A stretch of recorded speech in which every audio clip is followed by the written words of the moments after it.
There are only a few things in modern life that would truly panic a government if they suddenly stopped working. Electricity is one of them, money is another, but the third is the internet. Because if the internet slows down, and I'm not talking about disappearing, just slowing down by like a lot, stock markets hesitate, planes reroute, banks pause transactions, militaries lose their edge. In a world where speed decides everything, even small delays matter. But what's unsettling about all of this is how quietly a slowdown like that could happen. See, almost everything we do online moves through physical cables laid across the ocean floor. Your messages, your transfers to your banks, government communication, all of it flows through glass fibers running between continents. And more than 95% of all internet traffic works this way. It's not satellites, it's not wireless magic, it is this stuff on your screen. Lawmakers trying to make sure that the heads of big tech companies are safeguarding submarine cables that crisscross the globe and carry nearly all international internet traffic. First, it was ships, but could subsea cables be the Houthis' next target? Chinese vessels have at least twice severed undersea cables in the Baltic Sea in Europe, including just last month when a Chinese-owned ship dragged its anchor across the ocean floor for more than 100 miles. And once you see the map of these cables, it becomes really clear why the US, China, and Russia are suddenly paying very close attention to something that most of us just never think about. See, we tend to think of the internet as something abstract, something wireless, something simply that exists somewhere else all at once. But in reality, it's a massive physical system. When you send a message from New York to London, that data travels through a cable that's laid thousands of kilometers underwater, passing through landing stations along the way before it reaches its destination. Satellites play a role at the margins, but they're slower, more expensive, and limited. The modern internet, that depends on cables. Once you understand that, it changes how the internet feels. See, it stops being this thing in the cloud and starts feeling engineered. But once something is engineered, it can be influenced. Now, this tension did not begin with smartphones or social media. It goes back to the 1800s when the world laid its first transoceanic cables for telegraph machines. For the first time in history, governments could communicate across continents in minutes, not weeks. Markets reacted faster, diplomacy happened faster, and by the early 1900s, Britain controlled most of the global cable network. It connected its empire through communication lines that ran under the sea. But when World War I began, Britain acted immediately. It disconnected Germany from that network, forcing German communication onto systems that were slower and easier to intercept. No announcement was needed. The silence itself was the message. And that moment established a rule that still applies today. That communication infrastructure is at the heart of power for many governments.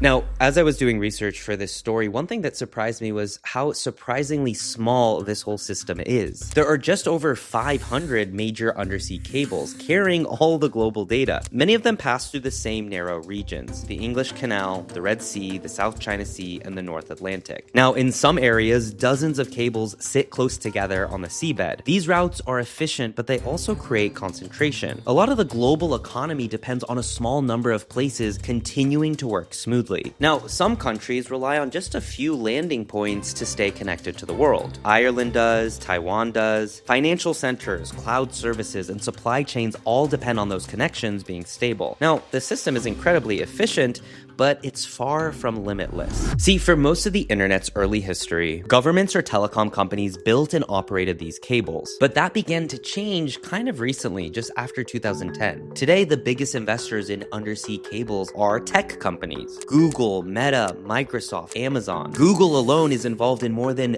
30 undersea cable projects. It spends billions of dollars to reduce delays that are measured in milliseconds. And for companies that live on speed, those milliseconds actually translate directly into reliability and into revenue. So at first, this whole shift was purely practical. Owning cables lowered costs and improved performance. But it also meant that control over the internet's physical backbone was becoming private, global, and less tied to any single government. But all of this made policymakers uncomfortable. The discomfort became visible during the Trump administration. It was around 2018 when the US government began talking about data infrastructure as a national security issue. And this wasn't limited to your usual chips or factories. It extended to cables, the physical pathways that move information around the world. Now, at the same time, Chinese companies were becoming major players in global cable construction. One of the most prominent ones was Huawei Marine, later renamed HMN Tech, and it participated in projects across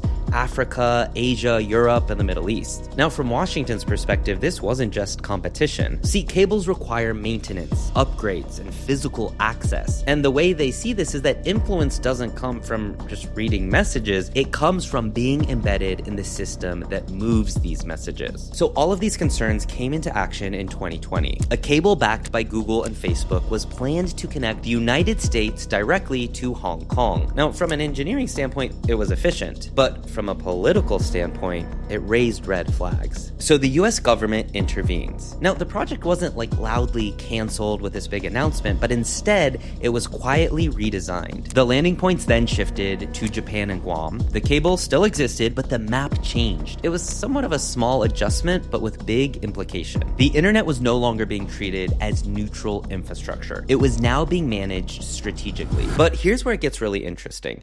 China views this story from a different lens. From Beijing's perspective, global internet has long reflected Western priorities. American companies dominate platforms, American firms control many of the fastest routes, American regulations influence how the system works. So China starts to invest heavily in alternatives. New cables connecting Africa directly to Asia, infrastructure designed to reduce reliance on systems controlled by the US and its allies. From China's point of view, this is not about domination, but about resilience and having its own independence. So there's kind of a popular phrase that I found, which is, if you own the cables, you own the data. But this isn't quite true. I mean, most of the data on these cables is encrypted end to end. But ownership still matters in quieter ways because it shapes where traffic flows, during congestion, which routes receive more investment, and how quickly problems are addressed. And in moments of tension, these decisions matter. And then there's Russia. Since the war in Ukraine, NATO countries started paying attention to what's actually happening under the ocean, especially the cables. In 2022, some internet connections suddenly went offline, and there was no explanation, no public blame, just kind of like a shrug. And that's the whole point. When something breaks underwater, it's incredibly hard to tell who caused it or whether it was done on purpose at all. See, a cable can snap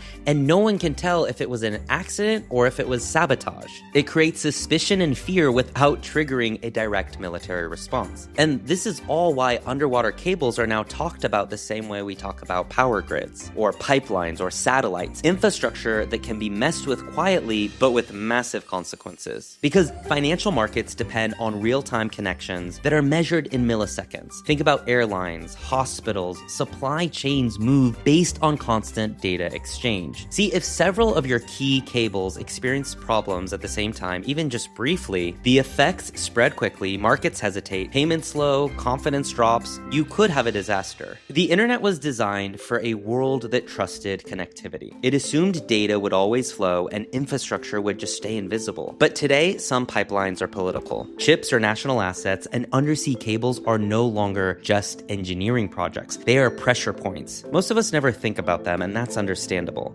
They sit far below the surface, doing their job quite quietly every day. But the internet's weakest point is not digital, it's physical. And the next major global disruption might not arrive loudly, it might arrive slowly through hesitation, delays, and a system that suddenly feels less solid than we assumed. Let me know in the comments what do you think, and make sure you're subscribed to this channel so you don't miss my next video.